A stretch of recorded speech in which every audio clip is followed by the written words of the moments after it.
Warahmatullahi wabarakatuh.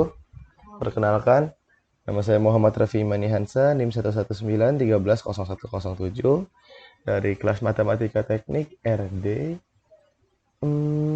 Di sini saya akan sedikit menjelaskan tentang contoh soal nomor 3 dan contoh soal nomor 4. Di mana pada materi kali ini, seperti materi-materi sebelumnya, kita sudah membahas tentang integral. Oke, integral. Kawan integral ini adalah di mana berfungsi untuk menaikkan suatu fungsi yang tadinya berpangkat 0 menjadi berpangkat 1. Oke, dasarnya seperti itu.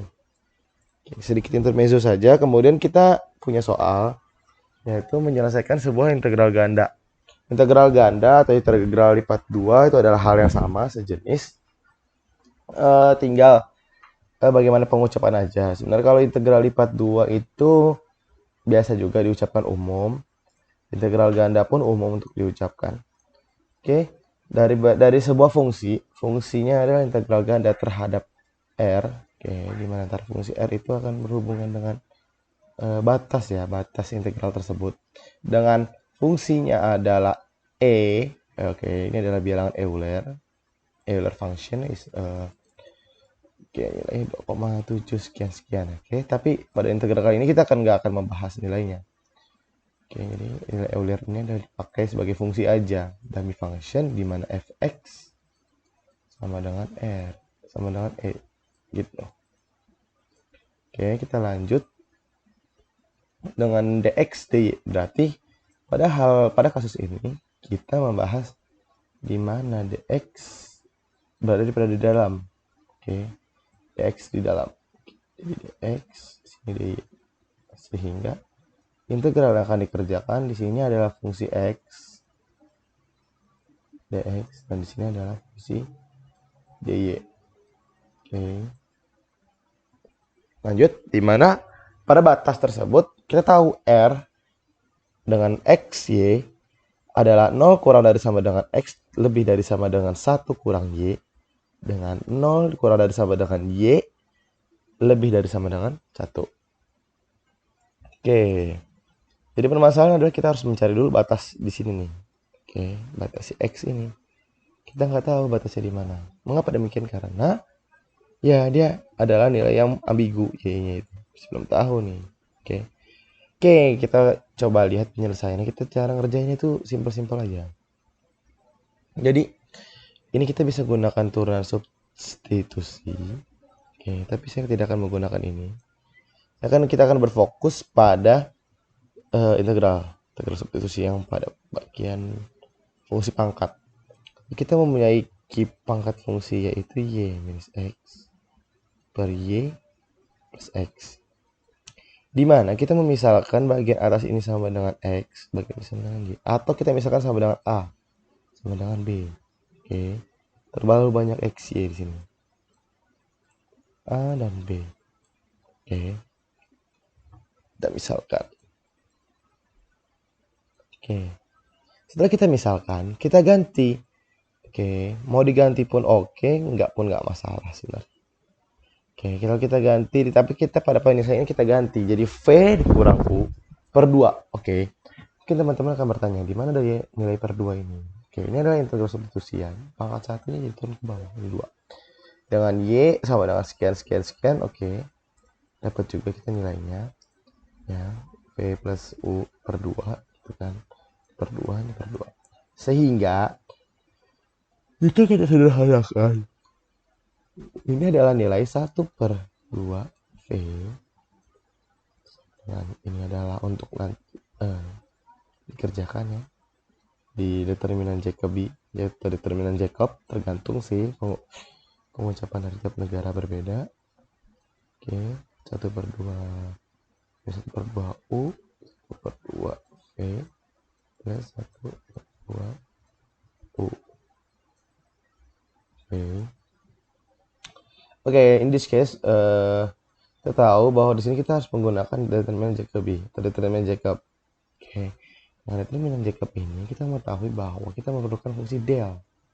Oke, erat kaitannya adalah Jacob dengan fungsi del, di mana di atas adalah fungsi del xy. fungsi del dasar. Yang ini X, dan di sini ada fungsi del UV.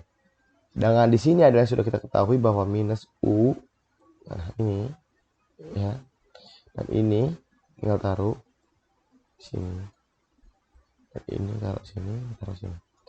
Dengan perhitungan determinannya seperti biasa, misal BIM kita dapat nilainya adalah determinan Jacobian minus 1/2. Ini ada, kita percaya aja sama hitungan di sini nih. Ini anggaplah 1/4 itu kan, minus dikurang 1/4 gitu kan, jadi minus 2/4 gitu kan, sama dengan minus sama dengan minus 1/2 ya kan, bener kan? Nah, bener berarti. Oke, dari pemetaan tersebut kita lakukan batas-batas R dengan X 0. Kenapa X sama dengan 0? Ya, di sini kita tahu nih X 0. Dan Y sama dengan 0. Oke. Di mana V sama dengan U, V sama dengan minus U. Ini dari sini kita dapatnya. Dengan X plus Y, karena di sini batas maksimal 1 berarti X. Sebagaimana mestinya X plus Y dan sebagaimana mestinya Y plus X itu adalah sifat komutatif dan tidak dapat berubah, kita tahu bahwa X plus Y sama dengan 1. Sehingga kita tahu bahwa nilai V yang sama dengan U di sini itu adalah nilai 1. Mengapa demikian? Karena kita tahu, kita tahu bahwa Y memiliki batas maksimal 1 dengan X adalah batas yang dikurangi Y. Jadi tidak mungkin kalau misal batas Y-nya 1, X-nya itu lebih dari sama dengan 1. Itu nggak mungkin. Lebih dari 1. Lebih dari 1 itu nggak mungkin. Oke, ganti warna merah kali ya. Ini nggak mungkin. Lupain.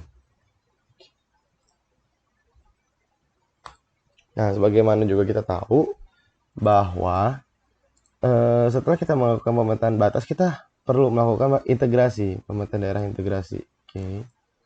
Di pemetaan daerah integrasi di sini adalah pemetaan daerah saat R sebelum diintegrasikan ke dalam R bintang. Mengapa?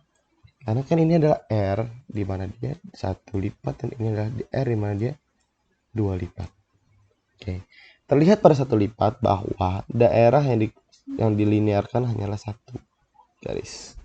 Hal tersebut berlaku karena pada turunan juga kita tahu bahwa D per dx sama dengan fungsi continuous kurung dalam kurung limit ya, limitnya F menuju H dengan sama dengan di sini bla bla bla. Oke, terlalu panjang nih kalau dijelaskan. Jadi pokoknya intinya kalau kita tahu limit, kita belajar turunan, kita ngerti bahwa ini adalah fungsi yang discontinuous juga, nggak akan berhenti jadinya terus. Jadi ini bisa nambah garis nih ketika diintegrasi menjadi 2 garis linear seperti ini. Dengan di sini ada nilainya, nilai yang diarsir biasanya R bintangnya. Oke, di sini ada nilai R yang diarsir, ini yang diarsir. Jadi ketika misal kita membuat dia pangkat 3 ya bisa ya, tergantung kondisi. So, begini gitu kan. Ada R bintang di sini nih, kecil. Bisa gitu kan. Tergantung. Nah, di sini V sama dengan 1. Mengapa? Ya, kita udah tahu kan batas maksimal adalah 1. V sama dengan 1. Gitu. Di daerahnya adalah sekitar 0 sampai 1. Itu adalah daerahnya. Sehingga R bintang, oke, minus V U sama dengan V dan 0 sama dengan V. Oke, ya kita ngerti. Ini kita ngerti dari yang mana? Ini. Karena U kan terhadap U. Oke, ini bagian sini. Oke, kita lanjut. Oleh itu integral dalam U kali V. Ya, mengapa demikian integral dalam? Integral dalam UV adalah integral terhadap U dengan V, di mana U berada di luar dengan V berada di dalam. Oke, integral dalam. Kemudian kita tahu bahwa 0,1 adalah nilai V. Oke, di sini integral dalamnya. Nilai U. Oke. Setelah itu kita lakukan ini kan seperti yang kita sudah tahu tadi ya. Kita ganti UV bagian tersebut, DL dengan DU DV. Ini adalah perhitungannya DU DV del E. Kan E itu kan kita tahu ya, E itu sebagaimana E pangkat X itu diintegralkan Oke, mau dia integral, mau dia diturunkan, nilainya akan E ini tidak akan hilang.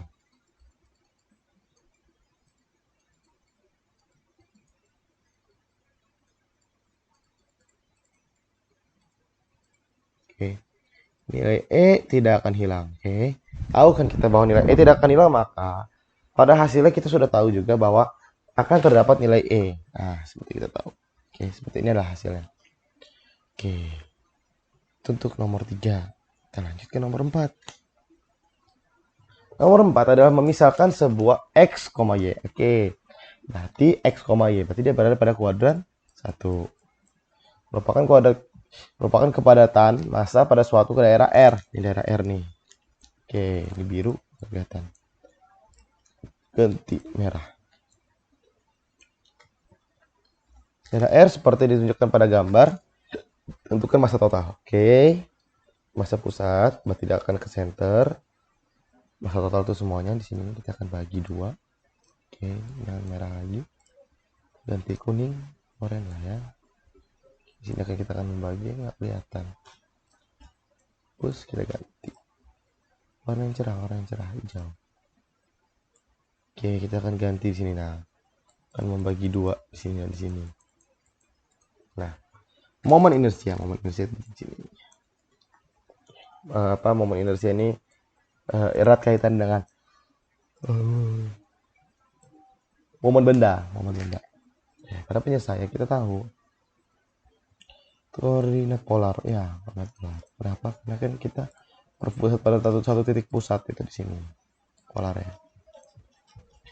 M bla bla bla bla bla. Oke, di mana di sini kita pasti pakai integral ganda karena di sini 2 tinjauannya. Di sini tinjauan terhadap luas lingkaran 2 ya, karena kan massa 01 kenapa tiba-tiba kita menggunakan 1 ya, anggap aja lah ini 1 kan, karena emang di sini 1 kan dari 0 di sini. Oke, maaf kalau tulisannya jelek, 0 1 gitu kan, di sini 1 gitu kan, tinjauan dari 0 1 sehingga dr ya terhadap jari-jari kan pi/2 dan d theta setengah ya 8,5 kan di sini r diintegralkan jadi 1/2 r kuadrat gitu kan. Kita masukin nilai satunya jadi 1/2 kali 1 kuadrat sama dengan 1/2. Oke, kita dapat nilai 1/2 nya. Lanjutin dengan dt, dapatlah nilai segini pi/4. Untuk pusat masanya kita tahu bahwa dia akan berada ke pusat sehingga kita tahu 4/3 V adalah nilai untuk sebuah luas karena di sini dibagi dan hanya mengukur 1 yaitu 4/V. Oke, lanjut. Sehingga kita tahu menggunakan cos karena ini adalah perbandingan samping dan miring ya, samping bagian sini. Kalau kita tarik garis ya samping dengan miringnya. Karena kan dari garis kita ambil lingkaran barunya. Dari sini ke sampingnya. Nah, seperti itu. Karena ini akan sama dengan yang di atasnya, tinjauannya. Gitu, untuk mencari titik beratnya. Dapatlah. Nih, dan ini untuk alasan simetris. Alasan simetris ini apa? Ya, kita mensimetriskan kedua titik, jadi tarik ke bawah. Simetris, lurus jadinya. Jadi seperti ini. Tapi ini nggak akan sebesar ini, kan lebih kecil. Gitu. Kecil ini. Tuh. Karena mensimetriskan, kan ini ditarik dan akan dikecilkan gitu volumenya. Gitu. Dan untuk momen inersia atau momen benda adalah y kuadrat. Mengapa y kuadrat nih? R. Bolak-balik ya, momen inersia itu kan bolak-balik ya, momen benda kan bolak-balik. Tarik-tarik ke sini, bolak-balik. Ya, R-nya adalah R kuadrat, sin kuadrat ya, karena kan kita tahu sin kuadrat cos kuadrat sama dengan 1 kan. Nah, untuk nilai ini kan sama dengan 1 kan. Jadi kita menggunakan sin kuadratnya doang. Sehingga kita tahu bahwa nilainya ini seperti ini, hasil dari integral ini terhadap ini. Dan ini adalah untuk integrasinya. Jadi X plus Y. Jadi kan ini adalah terhadap X. Dan kita harus terhadap Y-nya juga kan. Ada 2 di sini dan di sini. Nah, kita kan inersia itu menyeluruh. Beda sama pusat massa. Kalau pusat massa itu kita benar-benar mengukur garisnya. Kalau inersia itu adalah di luas garisnya. Jadi semua inersia di dalamnya. Jadi di dalam sini, inersia di sini, inersia di sini, inersia di sini. Sehingga kita tahu V per 16 kali 2 itu kan. 2, jadi kita coret jadi sama dengan V per 8. Oke. Salah. V per 8 untuk inersianya. Oke. Sekian pembahasan dari saya. Jika kurangnya saya mohon maaf. Lebihnya Tuhan. Wassalamualaikum warahmatullahi wabarakatuh.